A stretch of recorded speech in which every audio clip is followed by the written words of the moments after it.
Hey there. Subscribe to my channel. And also press this bell icon.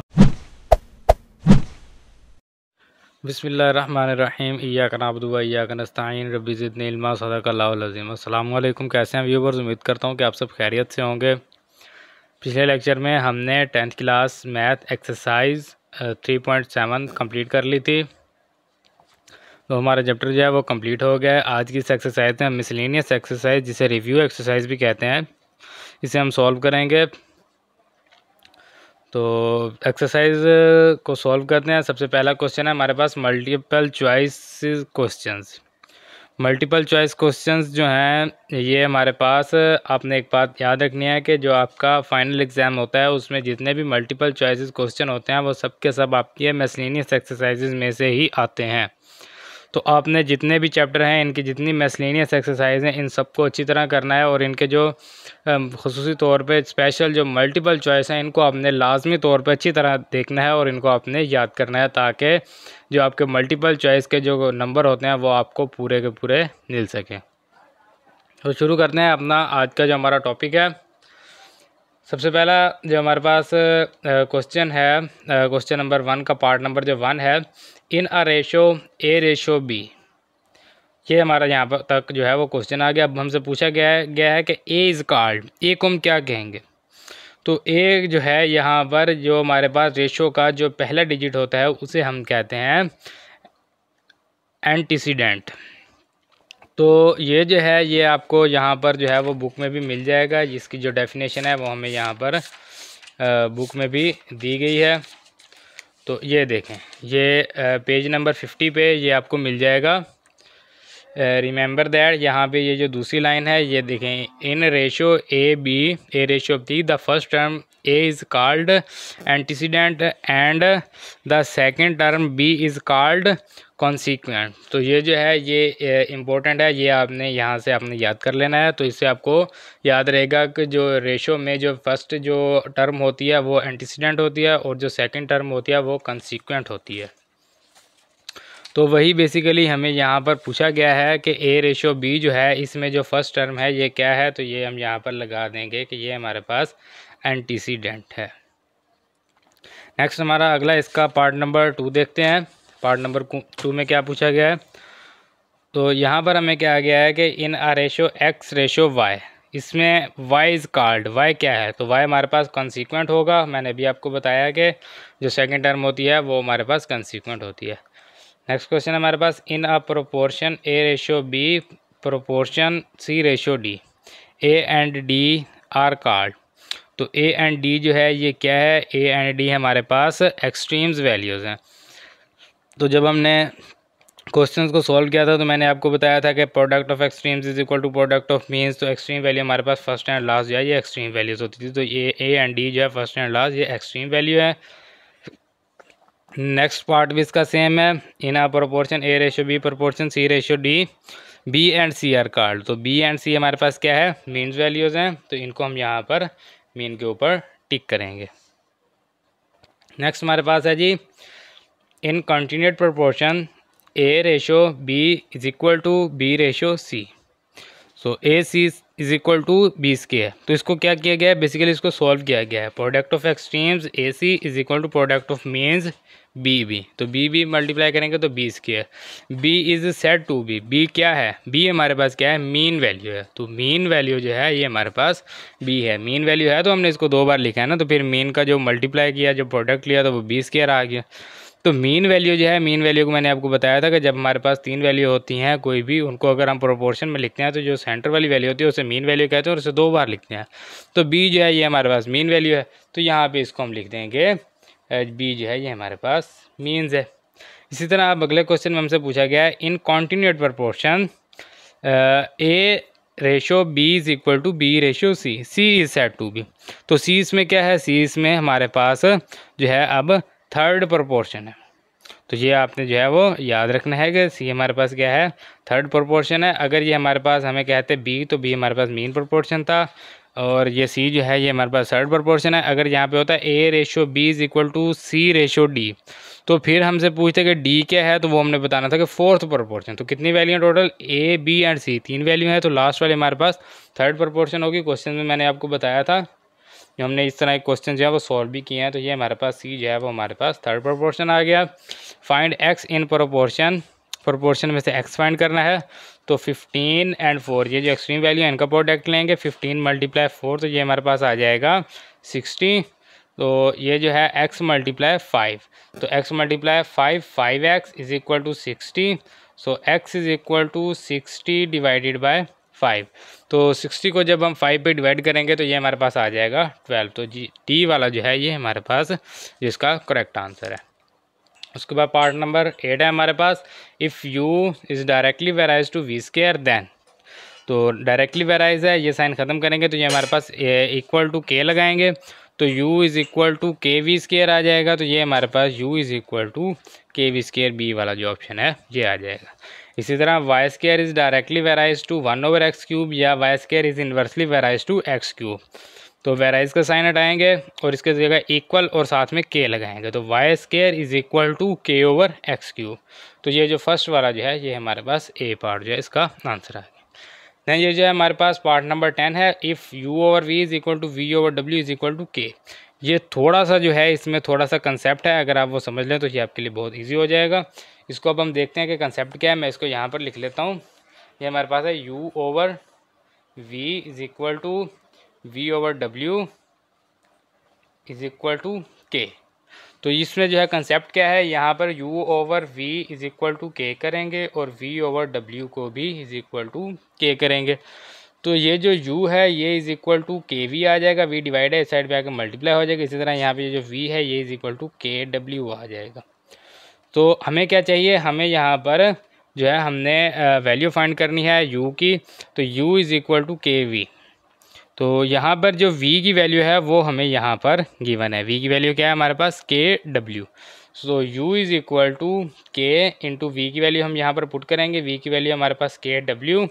सो ये के जो है ये के स्केयर आ जाएगा। तो ये जो हमारे पास w है इसको w लिखेंगे, तो u is equal to k square w, या इसको आप लिख सकते हैं u is equal to w k square. तो इन दोनों में से जो भी आंसर हमें जो है वो एमसीक्यूज़ में मिलेगा, चॉइस में मिलेगा, तो उसके ऊपर हम टिक लगाएंगे। u is equal to k square डब्ल्यू या u is equal to w k square. तो ये हमारे पास u is equal to w k square है, तो ये हम इसको टिक करेंगे। नेक्स्ट है हमारे पास the third proportional of x square and y square is. X square and y square का थर्ड प्रोपोर्शनल फाइंड करना है, x square and y square. तो हम लेट कर लेते हैं, थर्ड प्रोपोर्शन क्या है हमारे पास a, इसको प्रोपोर्शन में लिखेंगे जैसे हम लिखते थे। तो ये हमारे पास x ratio y square, mean value को 2 बार लिखते हैं, मीन में वाई स्केयर और रेशो a। तो एक्सट्रीम वैल्यू का प्रोडक्ट लेंगे तो एक्स स्केयर आ जाएगा इज इक्वल टू मीन्स का प्रोडक्ट लेंगे तो Y square dot y square. So ये a is equal to y square y raise to power 4 over ये हमारे पास x square. So a is equal to आ गया y raise to power 4 over x square.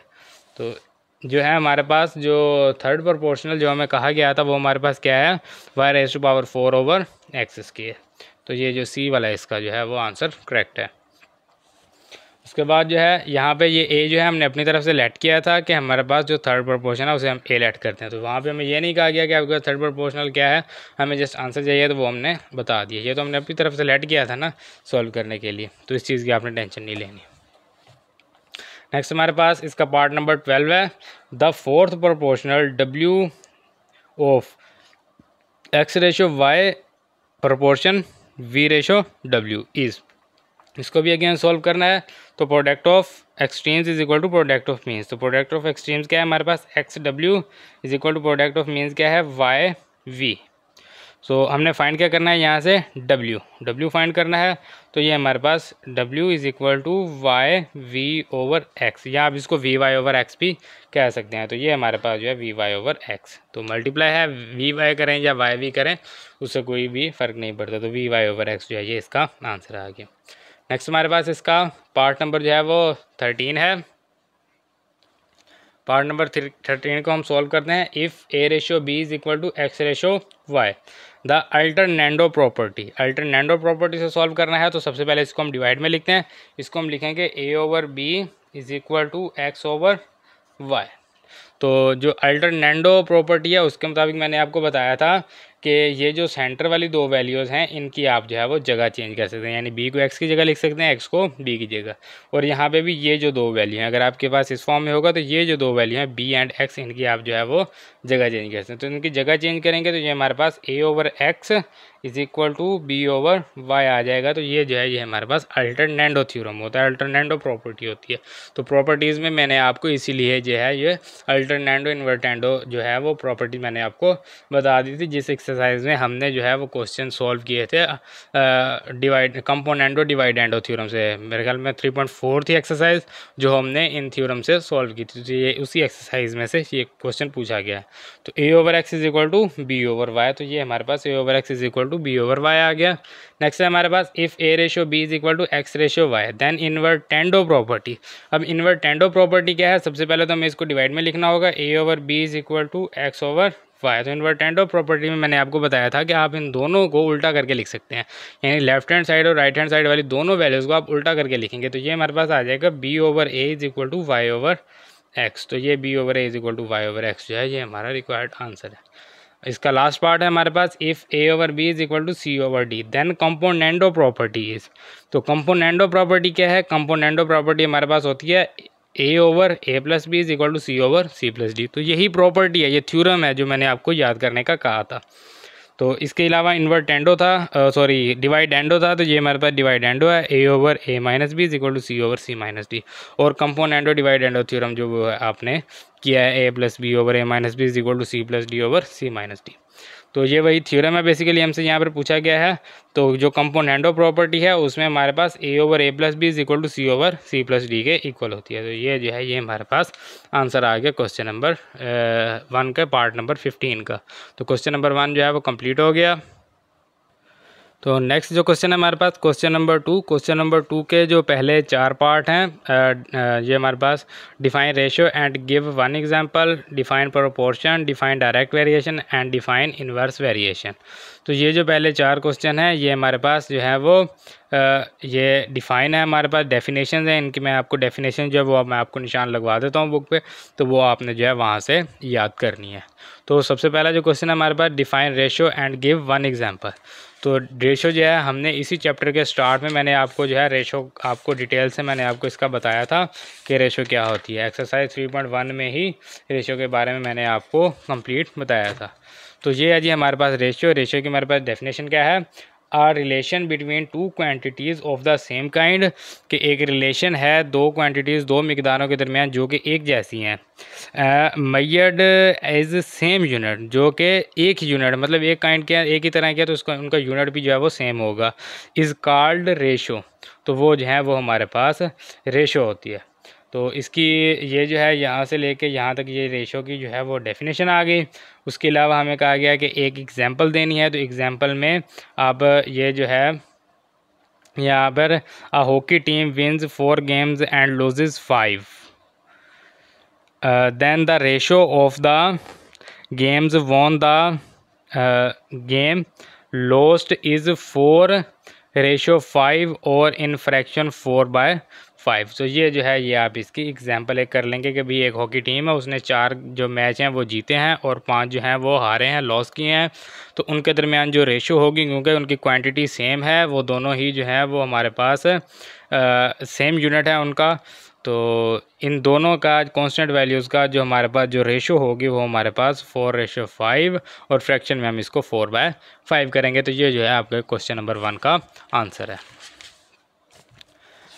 आगे हम देखते हैं अगला क्वेश्चन। अगला क्वेश्चन क्या है हमारे पास, तो ये है जी हमारे पास अगला क्वेश्चन डिफाइन प्रोपोर्शन। अब प्रोपोर्शन क्या है, इसी जो है वो मैंने लेक्चर नंबर 1 में मैंने आपको प्रोपोर्शन भी बताया था। अब proportion is a statement which is expressed as an equivalence of 2 ratio. Proportion एक स्टेटमेंट है जिसमें हम 2 रेशोज़ को इक्वल करते हैं, जैसे कि हमारे पास एक रेशो है A:B और दूसरी रेशो है C:D, तो उनको हम इक्वल करेंगे तो ये हमारे पास प्रोपोर्शन होगा। तो ये जो है ये इसकी डेफिनेशन और ये साथ में इसकी एग्जाम्पल आ गई। तो ये जो है ये आपने इसको रिवाइज कर लेना है। वैसे तो उम्मीद है आपको इसकी समझ आ गई होगी कि 2 रेशोज़ को इक्वल करना जो है वो हमारे पास प्रोपोर्शन कहलाता है। इसको आप जो है अपने वर्ड्स में भी लिख सकते हैं। ज़रूरी नहीं है कि आपने वर्ड बाय वर्ड बुक वाला ही लिखना है। नेक्स्ट है हमारे पास define direct variation and define inverse variation. तो ये दो क्वेश्चन है, ये दोनों हम यहाँ पर देखते हैं। ये है हमारे पास जी डायरेक्ट वेरिएशन।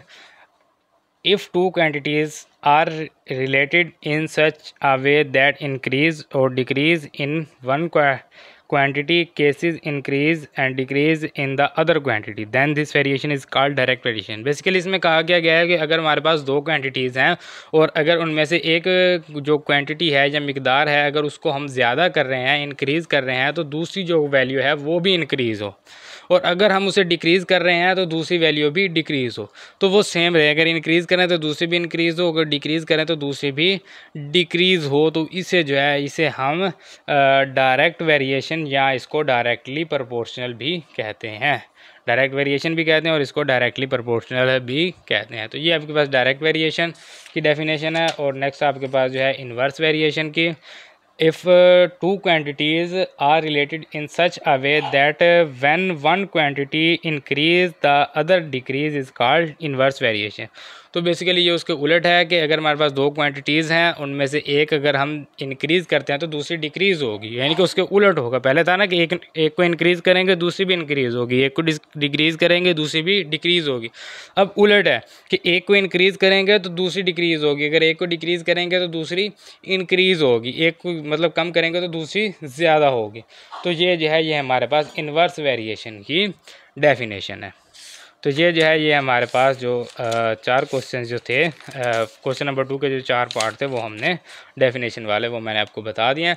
नेक्स्ट है हमारे पास स्टेट थ्योरम ऑफ कंपोनेंटो डिवाइडेंडो। तो कंपोनेंटो डिवाइडेंडो का थ्योरम मैंने अभी भी आपको बताया है कि अगर हमारे पास A/B = C/D हो, या आप इसको प्रोपोर्शन का साइन लगा दें तो यहाँ पर देन यहाँ पर लिखेंगे देन यहाँ पर इफ़ A/B = C/D, देन ये हमारे पास आ जाएगा A + B/A-B = C + D/C-D। तो ये जो है ये हमारे पास कंपोनेंटो डिवाइडेंडो थ्योरम है। इस तरह भी आप लिख सकते हैं, इसको आप जो है वो रेशो में भी लिख सकते हैं, यानी कि ये डिवाइड का साइन ख़त्म करके आप इसको रेशो में लिख दें। A + B/A-B = C + D/C-D। तो ये जो है ये आपके पास कंपोनेंटो डिवाइडेंडो थ्योरम, आप इसको यहाँ पे भी लिख लें, अदरवाइज़ यहाँ पे आपको बुक में से भी ये जो है थ्योरम आपको मिल जाएगा। यहाँ पे ये आप आएंगे पेज नंबर 59 पे, तो ये जो है ये लास्ट में आपको थ्योरम ऑफ कंपोनेंटो डिवाइडेंडो मिल जाएगा। इफ़ A/B = C/D, देन ये हमारे पास A + B/A-B = C + D/C-D। और इसको इस तरह भी लिख सकते हैं, आप इनमें से कोई एक कर लेंगे और जो आप करेंगे उसको ही आप डिवाइड की फॉर्म में भी लिख देंगे, अदरवाइज़ अगर आप ना भी लिखें तो भी कोई इशू नहीं है। तो ये हमारे पास कंपोनेंटो डिवाइडेंडो थ्योरम था। नेक्स्ट हमारे पास जो है इसका पार्ट नंबर 6 है, find x if 6/x proportion 3/5। तो इसको जो है हम रजिस्टर पे सॉल्व करते हैं नीट एंड क्लीन करके। तो ये है जी हमारे पास इस क्वेश्चन का पार्ट नंबर 6, इसको हमने सॉल्व करना है। पहले तो मैंने आपको जो डेफिनेशन थी वो मैंने आपको बुक से जो है निशान लगवा दिए हैं, वहाँ से आप याद कर लेंगे और आपको जो है वो एक्सप्लेन भी कर दिए हैं। अब हम जो है शॉर्ट क्वेश्चन को सॉल्व करते हैं। तो इसको सॉल्व करने के लिए सबसे पहले हम यहाँ पर लिखेंगे product of extremes = product of means, जो कि हमने सभी क्वेश्चन में किया है। Product of extremes = product of means. तो ये जो है ये प्रोपोर्शन का सॉल्व करने का जो मेथड है। तो यहाँ पर अब हम इसका प्रोडक्ट लेंगे, 6 × 5 = x × 3। तो 6 × 5 ये हमारे पास 30 = x × 3 है, तो इसको हम x × 3 ही लिख देते हैं। तो ये हमारे पास 3 जो है ये मल्टीप्लाई है, इसको इस साइड पे ले आएंगे तो 30 / 3 = x। तो ये x = 30 को 3 पे डिवाइड करेंगे तो ये हमारे पास आ गया 10। तो ये जो है ये हमने x की वैल्यू जो है वो फाइंड कर ली है। बहुत ही आसान क्वेश्चन होते हैं, मिसलेनियस एक्सरसाइज के, इनमें कुछ भी मुश्किल नहीं होता। यह जी हमारे पास इसका पार्ट नंबर 7। यहाँ पे एक चीज़ आप थोड़ी सी तवज्जो करें, यहाँ पे हमें कहा गया है कि if x and y² varies directly, कि x and y square varies directly हैं। पहले में कहा जाता था कि if x varies directly as y square, यहाँ कहा जाता था कि if y square varies directly as x. तो जो वैल्यू पहले होती थी और उसके साथ वेराइज डायरेक्टली होता तो उसे हम पहले लिखते थे, और जो वेरिएशन का साइन है वो लगाने के बाद हम जो है वो दूसरी वैल्यू लिखते थे। यहाँ पर दोनों वैल्यूज़ ही पहले दी गई हैं, x and y square varies directly. तो इसमें से कौन सी वैल्यू पहले आएगी और कौन सी बाद में आएगी, ये कैसे डिसाइड होगा? तो इसको आपने डिसाइड नहीं करना। यहाँ पर आप जो भी वैल्यू पहले रखें, जो भी बाद में रखें, आंसर सेम आएगा। मैं आपको ये जो क्वेश्चन है इसको दोनों मेथड से सॉल्व करके दिखाऊंगा, ताकि आपको कोई भी कंफ्यूजन ना रहे कि किसको पहले रखना है किसको बाद में। जो एक्स है वो डायरेक्टली वेराइज है वाई स्केयर के, या वाई स्केयर जो है वो डायरेक्टली वेराइज है एक्स स्केयर के, उससे कोई भी फ़र्क नहीं पड़ेगा, आंसर सेम आएगा। तो हम दोनों मेथड से इसको सॉल्व करते हैं। यहाँ पर मैं यहाँ पर इस तरह लाइन लगा लेता हूँ और हम इस क्वेश्चन को जो है वो दोनों मेथड से सॉल्व करेंगे। तो यहाँ पर मैं लिख लेता हूँ x varies directly as y square, और यहाँ पर लिख लेते हैं y square varies directly x. दोनों को सॉल्व करते हैं। X is equal to k y square, यहाँ पर y square is equal to k x. तो यहाँ तक इक्वेशंस को जो वो अभी फिलहाल छोड़ देते हैं। इसको इक्वेशन नंबर 1 का नाम दे देते हैं, इसको भी इक्वेशन नंबर 1 का नाम दे देते हैं। अब यहाँ पर जो है x की वैल्यू हमें क्या दी गई है 27, x is equal to 27 and जो है y इज़ इक्वल टू 4। यहाँ पर y is equal to 4 put in equation 1। Equation number 1 में पुट करेंगे तो 27 is equal to k, y की वैल्यू यहाँ पर 4 square. So 27 4 square 16 is equal to k. 4 square multiply था, इस साइड पे आके डिवाइड हो गया, तो ये हमारे पास आ गया 16। तो ये हमारे पास वैल्यू आ गई। इसको हम पुट करेंगे इन इक्वेशन 1 में। तो यहाँ पे हम लिखेंगे पुट इन इक्वेशन 1। तो ये हमारे पास x is equal to 27/16 y square आ गया। तो अब हमें क्या कहा गया है यहाँ पर, ये निकालने के बाद इसको हम इक्वेशन नंबर 2 का नाम दे देते हैं। ये हमारे पास इक्वेशन नंबर 2 है। यहाँ पर हमें कहा गया है then find the value of y की वैल्यू फाइंड करनी है जब हमारे पास x इज इक्वल टू 3 हो। तो x is equal to 3 put in equation 2। तो इक्वेशन 2 में ये पुट करेंगे, सो ये हमारे पास 3 is equal to 27/16 y square.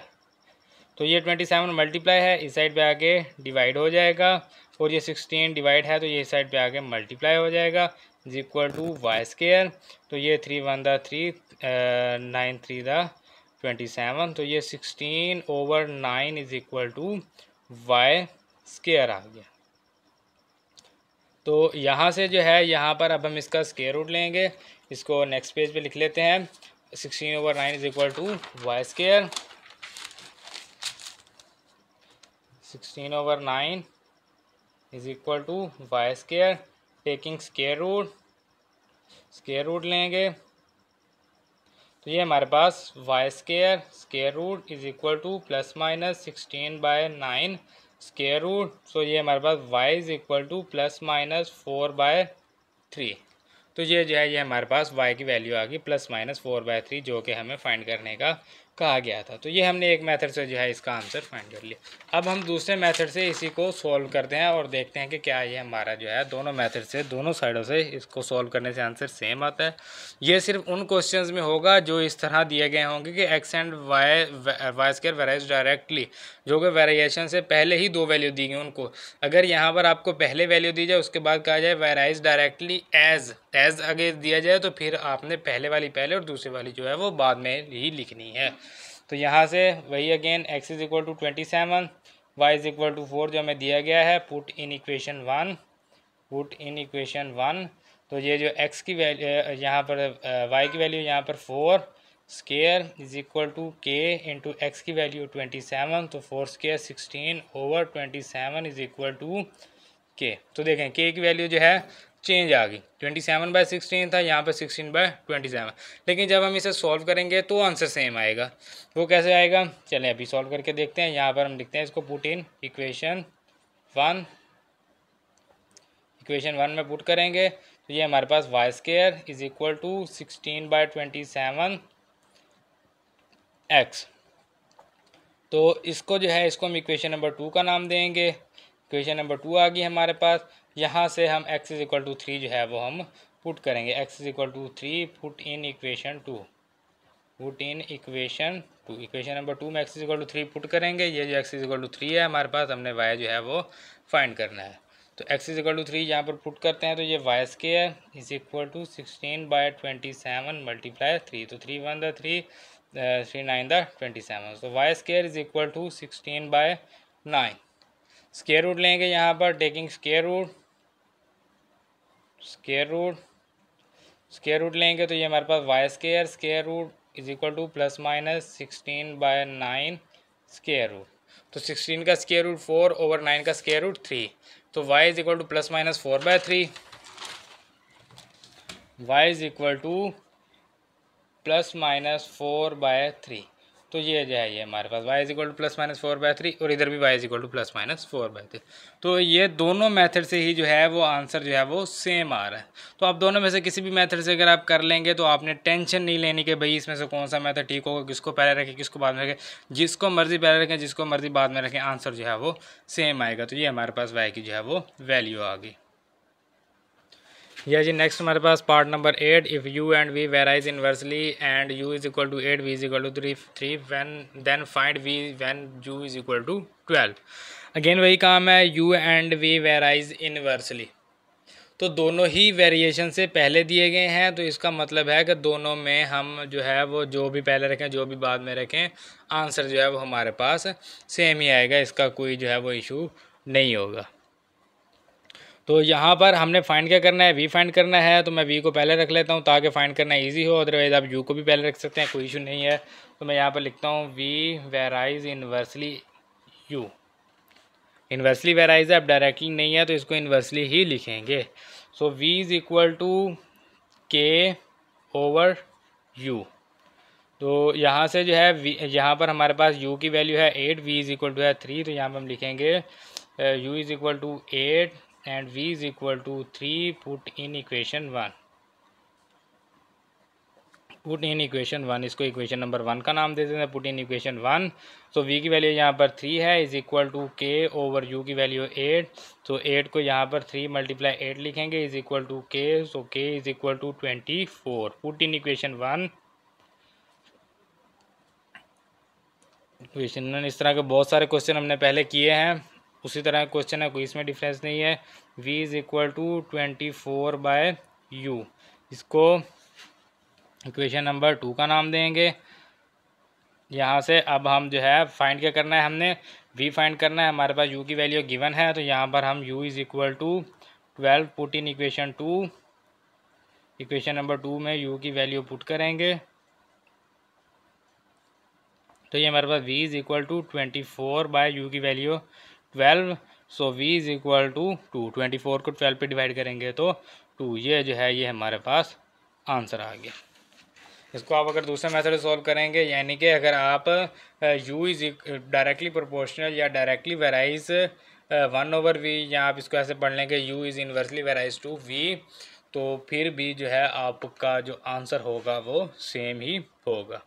तो ये था ये हमारे पास part number 5, sorry part number 8। ये जी हमारे पास अगला part number 9। Find the fourth proportional to 8, 7 and 6। बहुत ही आसान क्वेश्चन, इस तरह के बहुत से क्वेश्चन हमने जो हमें चैप्टर में किए थे। यहाँ पर लिखेंगे first of all let fourth proportional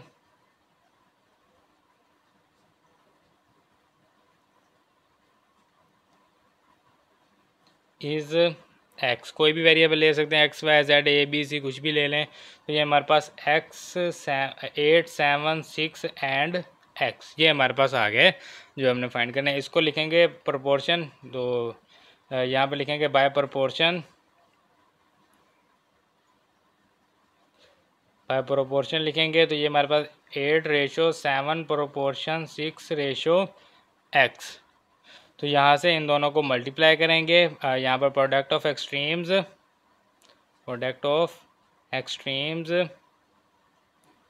is equal to product of means.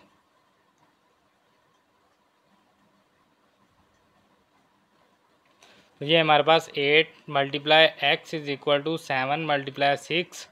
तो ये x इज़ इक्वल टू 7 को 6 से मल्टीप्लाई करेंगे तो 42 डिवाइडेड बाय 8, तो ये हमारे पास x इज़ इक्वल टू 42 को जो है वो 8 पे डिवाइड करते हैं, सबसे पहले इसको 2 पे डिवाइड करते हैं, तो ये हमारे पास आ जाएगा 21/4। इससे ज़्यादा ये जो है वो डिवाइड नहीं हो रहा, तो x इज़ इक्वल टू 21/4 ये जो है ये हमारे पास आंसर आ गया फोर्थ प्रोपोर्शनल, जो हमें जो है वो फाइंड करने का कहा गया था।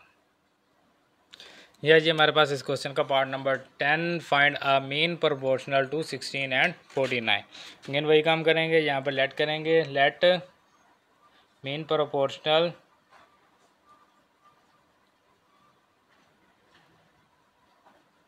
इज x, तो ये हमारे पास 16x एंड 49, तो बाय प्रोपोर्शन लिखेंगे इनको, प्रोपोर्शन बाय प्रोपोर्शन, तो ये हमारे पास 16 ratio x proportion x ratio 49। तो 16 एंड 49 जो है ये एक्सट्रीम वैल्यूज़ और मेन वैल्यू में हमारे पास आ गया x।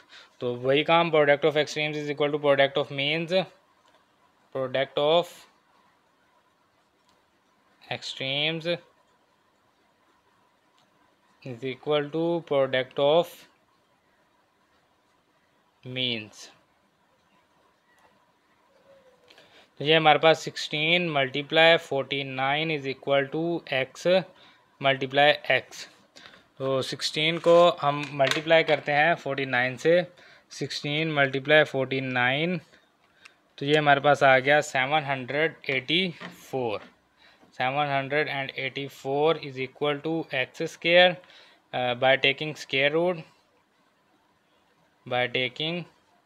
स्क्वायर रूट, तो ये हमारे पास 784 स्क्वायर रूट, इसके साथ plus minus is equal to x square, square root से cancel, so x is equal to 784 का हम स्क्वायर रूट लेते हैं, तो ये हमारे पास आ जाएगा 28, तो प्लस माइनस 28 ये जो है ये हमारे पास x का आंसर आ गया जो हमने फाइंड करना था।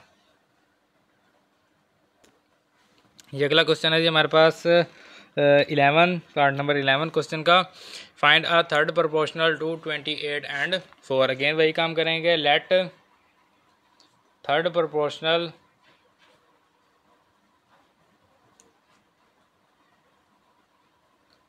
Is x। जिन स्टूडेंट्स ने पिछली एक्सरसाइजेज की होंगी उनके लिए तो ये बहुत ही आसान है क्वेश्चन, वो तो खुद भी इसे सॉल्व कर सकते हैं। तो ये हमारे पास 28, 4 एंड थर्ड प्रोपोर्शनल x, तो इनको प्रोपोर्शन में लिखेंगे बाय प्रोपोर्शन,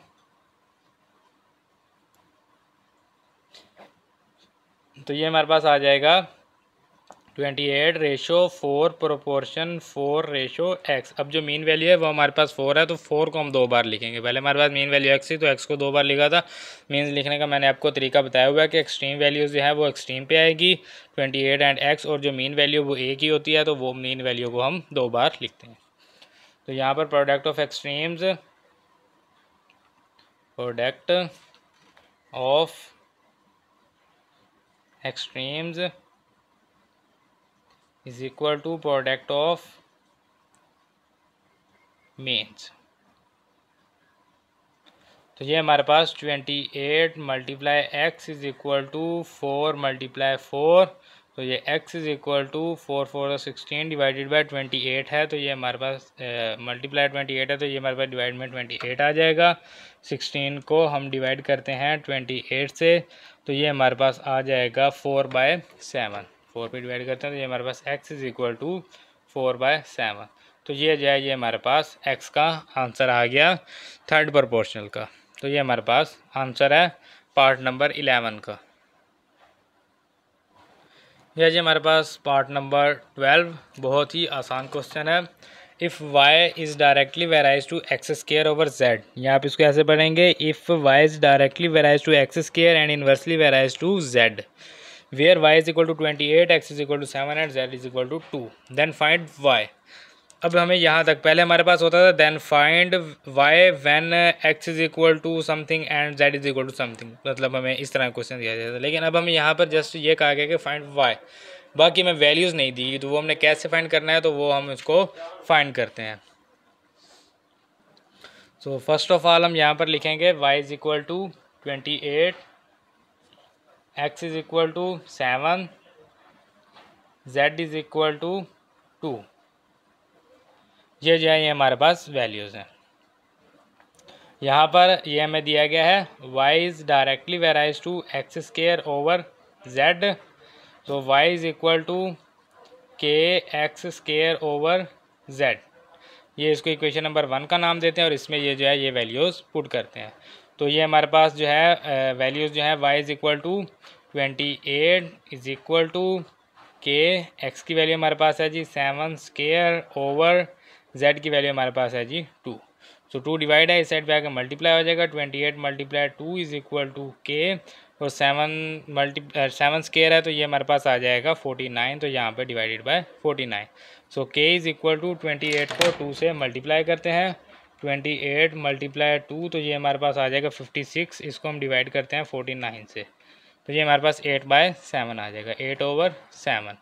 ये जो है इसको हम पुट करेंगे इक्वेशन 1 में, यहाँ पे लिखेंगे पुट इन इक्वेशन 1।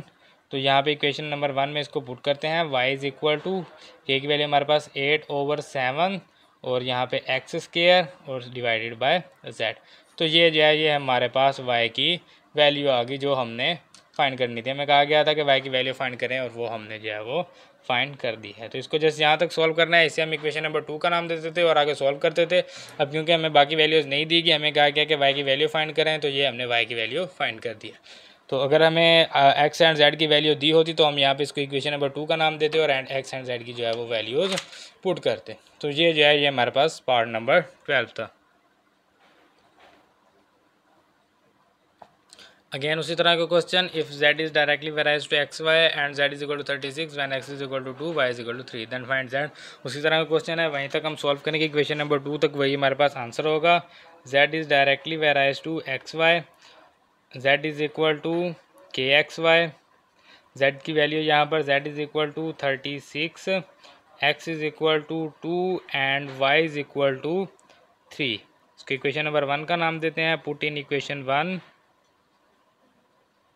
इसको आप ऐसे भी कह सकते हैं कि ये वैल्यूज़ आप पहले लिख लें और यहाँ से डायरेक्ट इसमें पुट करते हैं, जैसे कि मैंने इसका पिछला क्वेश्चन सोल्व किया। तो वो मैंने इसलिए इस मेथड से सोल्व किया कि आप इस तरह भी कर सकते हैं। ज़रूरी नहीं है कि आप पहले इसको इक्वेशन बनाएं फिर यहाँ पर वैल्यू लिखें, आप पहले वैल्यू लिख के फिर भी इक्वेशन बना सकते हैं, उसका कोई इशू नहीं है।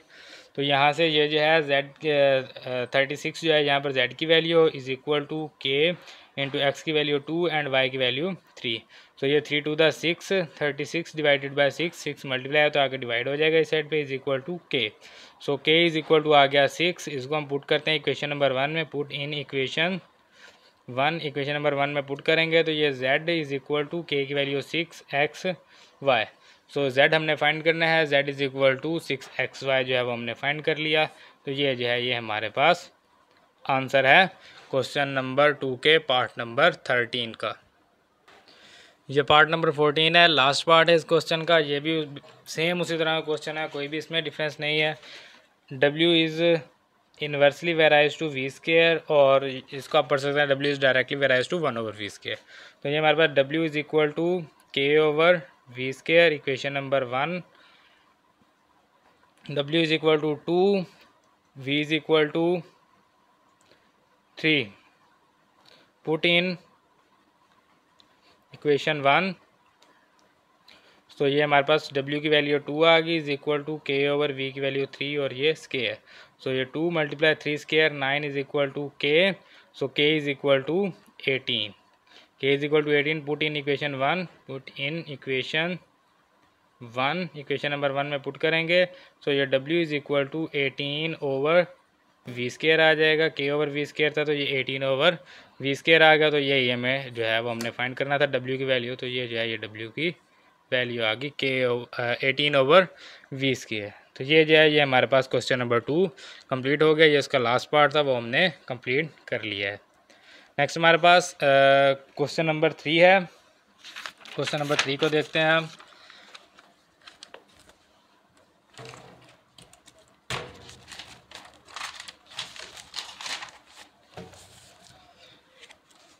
ये हमारे पास क्वेश्चन नंबर 3।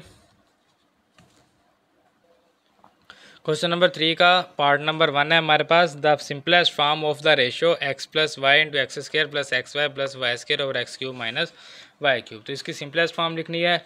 क्योंकि ये हमारे पास अब शॉर्ट क्वेश्चन नहीं है तो इसीलिए मैं इनको क्लीन जो है वो स्टेप बाय स्टेप सॉल्व नहीं करूँगा, इनको डायरेक्ट सॉल्व करेंगे MCQs फॉर्म में। MCQs फॉर्म में ही हम इनको सॉल्व करेंगे। तो ये हमारे पास x plus y into x square plus x y plus y square divided by x cube minus y cube.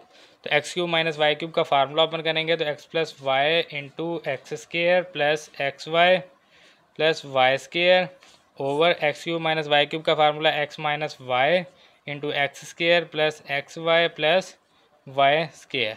तो ये x square plus x y plus y square ये से कैंसिल हो जाएगा तो हमारे पास रह जाएगा x plus y over x minus y. तो यही जो है ये हमारा यहाँ पर आंसर आ गया, x plus y over x minus y.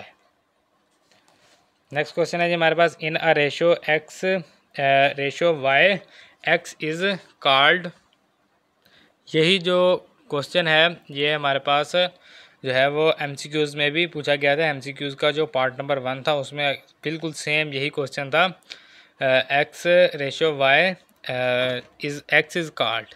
तो जो x है जो मैंने आपको बताया था कि रेशो की जो फर्स्ट टर्म होती है उसे हम कहते हैं एंटीसीडेंट। तो यहाँ पे हम लिखेंगे एंटीसीडेंट,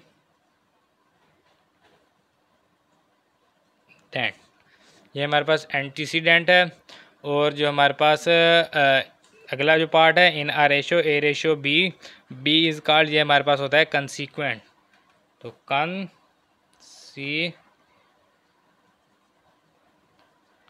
कंसीक्वेंट, तो ये जो है ये हमारे पास इसका पार्ट नंबर 3 है। In a proportion a ratio b proportion x ratio y a and y are called. A and y first and last value, a and y क्या है जी हमारे पास एक्सट्रीम्स। तो ये हमारे पास एक्सट्रीम्स है। तो ये भी हमने उसमें किया फिलिंग ब्लैंक उसमें, सॉरी हमने MCQs में। इसी तरह अगला क्वेश्चन है, in a proportion p ratio q proportion m ratio n q and m. तो ये क्यू एंड एम ये दोनों जो सेंटर वाली वैल्यू ये क्या है हमारे पास, ये हमारे पास मीन्स है। इसको हम लिखेंगे मीन्स। नेक्स्ट है जी हमारे पास 7 रेशो 4 प्रोपोर्शन पी रेशो 8। तो इसमें से पी की वैल्यू फाइंड करनी है, यहाँ पर इसको लिख लेते हैं 7 ratio 4 proportion p ratio 8। P की वैल्यू फाइंड करनी है, product of extreme 7 multiply 8 is equal to product of mean 4 multiply p. 4 multiply इस साइड पे आके डिवाइड हो जाएगा इज इक्वल टू पी 8 1 यहाँ पे 4 2 द 8 4 1 द 4। तो 7 multiply 2 14 is equal to p. तो पी का आंसर हमारे पास आ गया जी 14। तो यहाँ पे हम लिखेंगे p is equal to 14। 6 ratio m proportion 9 ratio 12 then find m find करना है। तो 6 ratio m proportion 6 ratio m proportion 9 ratio 12। तो ये जो है ये हमारे पास क्वेश्चन है। इसमें भी वही काम करेंगे, 6 मल्टीप्लाई 12 एक्सट्रीम आ गई और product of means m multiply 9 multiply इस साइड पे आके डिवाइड हो जाएगा 6 multiply 12 divided by 9 is equal to m. So ये हमारे पास यहाँ पर 12 को 6 से मल्टीप्लाई करेंगे तो 72 divided by 9 is equal to m. 72 को 9 पे डिवाइड करें तो 8 इज इक्वल टू एम। तो ये जो है ये हमारे पास एम का आंसर आ गया 8। तो यहाँ पे हम लिखेंगे m is equal to 8। Next है जी हमारे पास part number 8, if x and y varies directly then x and y varies directly है। तो x varies directly y, x and y directly varies है तो x varies directly y. So x is equal to k y. तो यहाँ पे x is equal to क्या आ गया हमारे पास के वाई। इसी तरह यहाँ पे हमारे पास if v varies directly as u cube then u cube is equal to v, यहाँ पर लिखना है जी यहाँ पे हमें कहा गया है ये देखें, if v varies directly as u cube.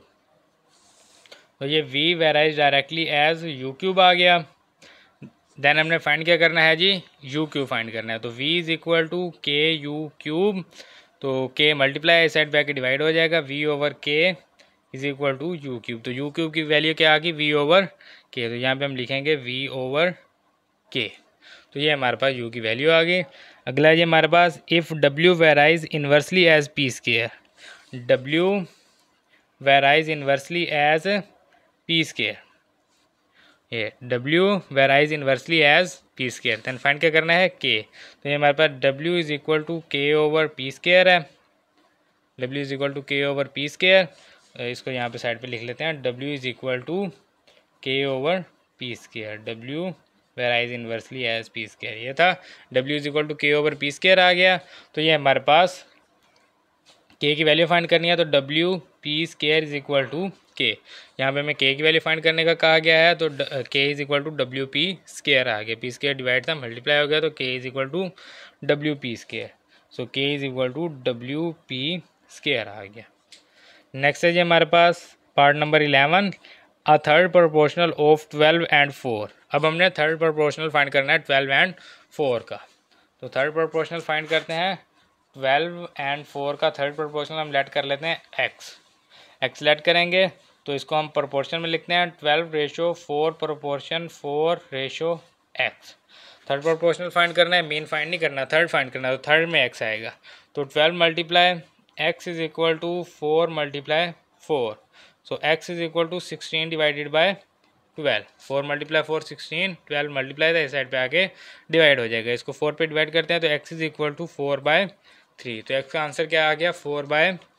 तो यहाँ पे हम लिखेंगे 4/3 जो है ये हमारे पास थर्ड प्रोपोर्शनल है जो हमें फाइंड करने का कहा गया था। The fourth proportional of 15, 6 and 5, 15, 6 and 5, यहाँ पे हम लिखते हैं 15, 6 एंड 5, फोर्थ प्रोपोर्शनल फाइंड करना है, उसको हम कह देते हैं जी x, प्रोपोर्शन लिखेंगे 5:6 प्रोपोर्शन 5, 15:6 प्रोपोर्शन 5:x, तो ये हमारे पास 15 multiply x is equal to 6 multiply 5, so x is equal to 6 multiply 5 30 over 15, 15 multiply था इस साइड पे आके डिवाइड हो जाएगा, तो 15 1 द 5, 15 2 द 30, so x is equal to 2, ये जो है ये हमारे पास x का आंसर आ गया, x इज इक्वल टू 2। तो यहाँ पे हम लिखेंगे ये हमारे पास फोर्थ प्रोपोर्शनल जो है ये हमारे पास 2 आ गया।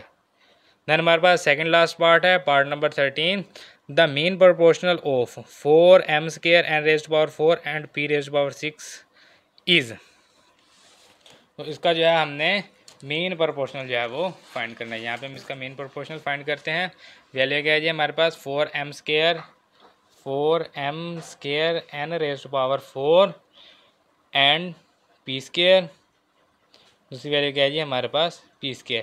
फाइंड क्या करना है हमने मीन प्रोपोर्शनल फाइंड करना है, तो मीन प्रोपोर्शनल हम लेट कर लेते हैं x, तो यहाँ पे ये हमारे पास 4m² n raised power 4 mean proportional x and p², proportion में लिखेंगे 4m² n raised power 4 ratio x proportion x ratio p², product of extremes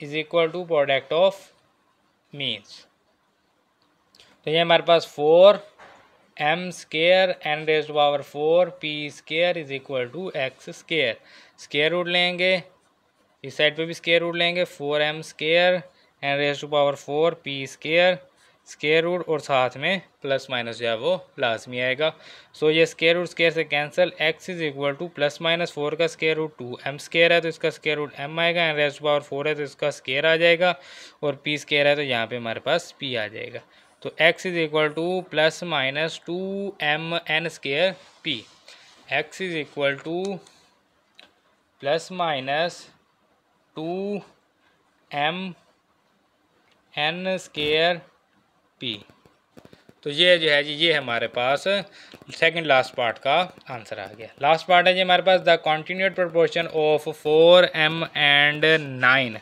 gives m is equal to 4m and 9, ये जो है ये हमारे पास कॉन्टिन्यूड प्रोपोर्शन है 4m and 9, m की value हमने फाइंड करनी है, कॉन्टिन्यूड प्रोपोर्शन है, इसको हम लिखेंगे 4:m proportion m ratio 9, so product of extreme 4 multiply 9 is equal to product of means m multiply m, तो 4 multiply 9 36 is equal to m² is equal to 36, square root लेंगे, m square root is equal to plus minus 36 square root. तो square root square से cancel, m is equal to plus minus 6 आ जाएगा। तो plus minus 6, m is equal to plus minus 6, m की value find करनी थी, m is equal to हमारे पास आ गया प्लस माइनस 6। तो ये जो है जी हमारी मिसलेनियस एक्सरसाइज नंबर 3 जो है वो आज हमने कंप्लीट कर लिया है। इंशाल्लाह अगली वीडियो में चैप्टर नंबर 4 जो है हम स्टार्ट करेंगे। तो इंशाल्लाह मिलते हैं अगली वीडियो में, तब तक अपना ख्याल रखिए। अल्लाह हाफिज़।